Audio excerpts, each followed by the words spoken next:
السلام علیکم ورحمۃ اللہ وبرکاتہ۔ اللہم صلی علی محمد وعلی آل محمد کما صلیت علی ابراہیم وعلی آل ابراہیم انک حمید مجید۔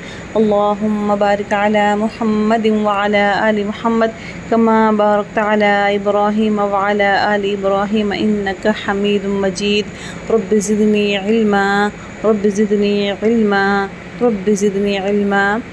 رب اشرح لی صدری ویسر لی امری واحلل عقدۃ من لسانی یفقہوا قولی۔ رب اشرح لی صدری ویسر لی امری واحلل عقدۃ من لسانی یفقہوا قولی۔ رب اشرح لی صدری ویسر لی امری واحلل عقدۃ من لسانی یفقہوا قولی۔ آمین ثم آمین۔ آج ہم سورۃ النساء کی آیت نمبر 147 کا ترجمہ اور تفسیر پڑھیں گے۔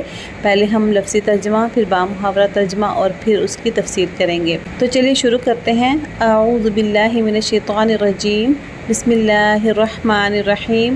ما یفعل اللہ بعذابکم، ما کیا، یفعل کرے گا، اللہ تعالیٰ، بعذابکم ساتھ عذاب کے، یعنی کہ عذاب دے کر، ان اگر شکرتم تم شکر ادا کرو، وآمنتم اور ایمان لے آؤ، وکان اللہ اور ہے اللہ تعالیٰ، شاکرن قدردان، علیمن جاننے والا، یعنی اللہ تعالیٰ جو ہے وہ بڑا ہی قدردان ہے۔ علیمن کیونکہ اللہ تعالیٰ کے لیے علیم کا لفظ استعمال ہوا تو اس کا ترجمہ بنے گا کہ پوری طرح، ہر طرح کا علم رکھنے والا۔ اب ہم اس کا بامحاورہ ترجمہ کرتے ہیں تاکہ بات کی اچھی طرح سے سمجھ آ جائے۔ بامحاورہ ترجمہ: اور اگر تم شکر گزار بنو اور ایمان لے آؤ، یعنی صحیح معنوں میں ایمان لے آؤ، تو اللہ تعالیٰ تمہیں عذاب دے کر آخر کیا کرے گا؟ اللہ تعالیٰ بڑا ہی قدردان ہے، سب کے حالات کا پوری طرح اس کو علم ہے۔ اچھا جی، یہاں پہ کیونکہ پیچھے بات ہو رہی تھی منافقین کی، اور پہلے ان کے بارے میں کہا گیا تھا کہ وہ فی الدرک الاسفل من النار ہوں گے، یعنی آخرت میں وہ جہنم کے سب سے نچلے طبقے میں ہوں گے۔ ویسے تو کافر بھی جو ہیں جہنم میں جائیں گے، لیکن منافق کیونکہ اوپر سے مسلمان بن کے رہتا تھا، یعنی بظاہر مسلمان اور اندر سے کافر، اس کی وجہ سے مسلمانوں کو وہ بہت اذیتیں پہنچایا کرتے تھے، دوست بن کے، اپنے بن کے۔ تو ان کا عذاب اللہ نے زیادہ بتایا قرآن پاک میں کہ وہ جہنم کے نچلے طبقے میں ہوں گے۔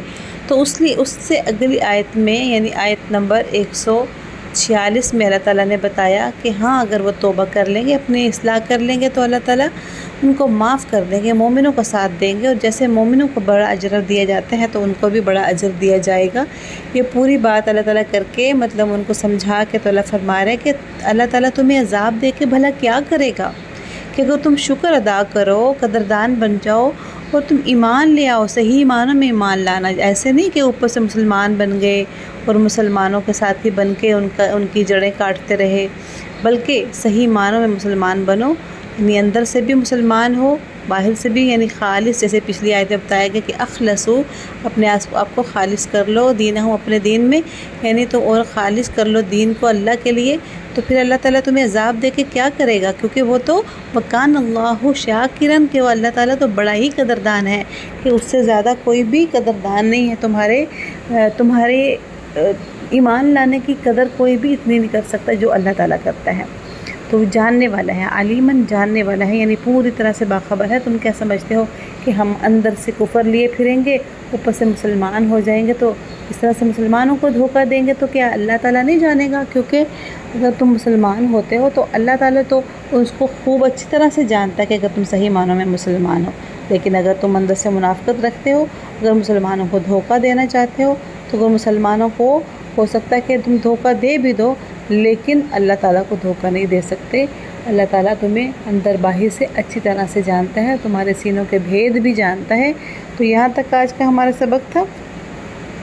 وآخر دعوانا الحمد للہ رب العالمین، صدق اللہ العظیم۔